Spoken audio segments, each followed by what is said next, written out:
Saudara-saudari, Injil kita pada hari ini diambil dari Injil Yohanes bab 1 ayat 35 sampai 42. Sekali peristiwa Yohanes berdiri di tempat ia membaptis orang di Sungai Yordan bersama dengan dua orang muridnya.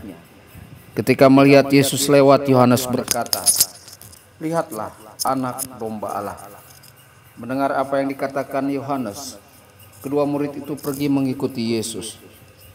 Tetapi Yesus menoleh ke belakang. Melihat bahwa mereka mengikuti Dia, Yesus lalu berkata kepada mereka, "Apakah yang kamu cari?" Kata mereka kepadanya, "Rabi, di manakah engkau tinggal?" Yesus berkata kepada mereka, "Marilah dan kamu akan melihatnya." Mereka pun datang dan melihat di mana Yesus tinggal. Dan hari itu mereka tinggal bersama-sama dengan Dia. Waktu itu kira-kira pukul 4. Salah seorang dari kedua murid yang mendengar perkataan Yohanes lalu mengikut Yesus adalah Andreas, saudara Simon Petrus. Andreas mula-mula bertemu dengan Simon saudaranya, dan ia berkata kepadanya, "Kami telah menemukan Mesias." Lalu Andreas membawa Simon kepada Yesus. Yesus memandang dia dan berkata, "Engkau Simon, anak Yohanes, engkau akan dinamakan Kefas." Demikianlah sabda Tuhan. Terpujilah Kristus.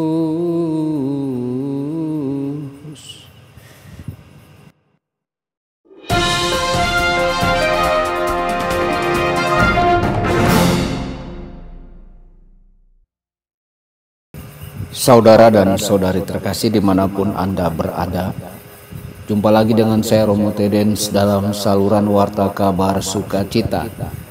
Semoga Anda semua dimanapun berada senantiasa dalam keadaan sehat dan berbahagia. Yohanes Pembaptis bersaksi, dan buah dari kesetiaannya kepada rencana Allah, yakni ketika ia secara diam-diam mengarahkan dua murid terbaiknya untuk mengikut Kristus, kerendahan hatinya terlihat jelas. Dia tidak hanya menerima kenyataan bahwa dia harus menjadi yang kedua setelah Yesus. Dia secara aktif berkarya untuk mewujudkannya. Mungkin sangat sulit bagi kita untuk mencari kemuliaan Allah dan kebaikan orang-orang di sekitar kita. Hati kita dengan mudah melekat pada orang lain, pada bidang tanggung jawab, dan pada perhatian yang mungkin kita dapatkan karena apa yang kita lakukan. Apakah itu dalam profesi kita, kehidupan pribadi kita, paroki kita, atau dalam kongregasi atau religius. Namun jika kita ingin melakukan kehendak Allah, kita harus tahu kapan saatnya kita harus melepaskannya. Seperti Yohanes Pembaptis, satu-satunya hal yang harus kita tetapkan dalam hati kita adalah mendirikan kerajaan Kristus. Saudara-saudari, berkat kesetiaan Yohanes Pembaptis pada misinya, dua orang yang bernama Andreas dan Yohanes bertemu dengan Yesus dan mengakui bahwa Yesus adalah Mesias. Yohanes Pembaptis tidak pernah tahu hasil akhir dari perbuatannya, tetapi ia percaya kepada Roh Kudus dan melakukan apa yang ia rasakan sebagai kehendak Allah. Satu kalimat yang diucapkannya pada saat itu, "Lihatlah anak domba Allah," memiliki dampak yang besar bagi sejarah gereja dan dunia. Tanpa kata-kata yang diucapkan pada saat itu, kita mungkin tidak akan pernah memiliki Injil Yohanes, surat-suratnya, dan kitab Wahyu. Yesus mungkin saja memanggil Andreas dan Yohanes dengan cara lain, tetapi mereka akan kehilangan waktu yang sangat berharga.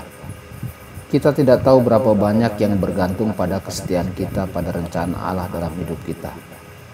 Sebelum mengatakan tidak kepada Tuhan, kita harus bertanya kepada diri kita sendiri.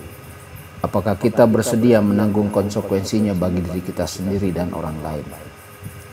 Andreas pada gilirannya pergi untuk membagikan berita tentang pertemuannya dengan Yesus dan mengakui dia sebagai Mesias kepada saudaranya Simon. Simon mungkin saja menertawakannya atau mengabaikannya. Yesus tidak dianggap sebagai sosok yang pantas untuk menjadi Mesias.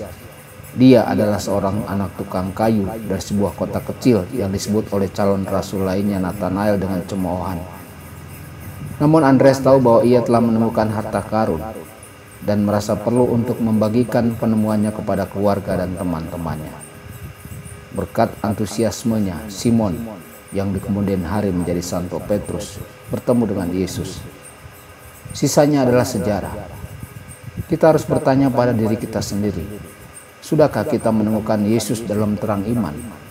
Sudahkah kita menemukan pengharapan dan sukacita yang datang dari mengenal Dia sebagai Juru Selamat kita? Jika ya, sudahkah kita mengatasi rasa takut atau mengejar rasa hormat manusia yang mungkin menghalangi kita untuk membagikan harta ini kepada orang lain? Tuhan Yesus memberkati dan menyertai Anda semua. Sabda Allah adalah kebenaran. Sabda Allah adalah kehidupan. Mari kita mencintainya, mari kita menghayatinya. Ya Tuhan yang ku muliakan, sabdamu angkat resahku. Mari kita menghayati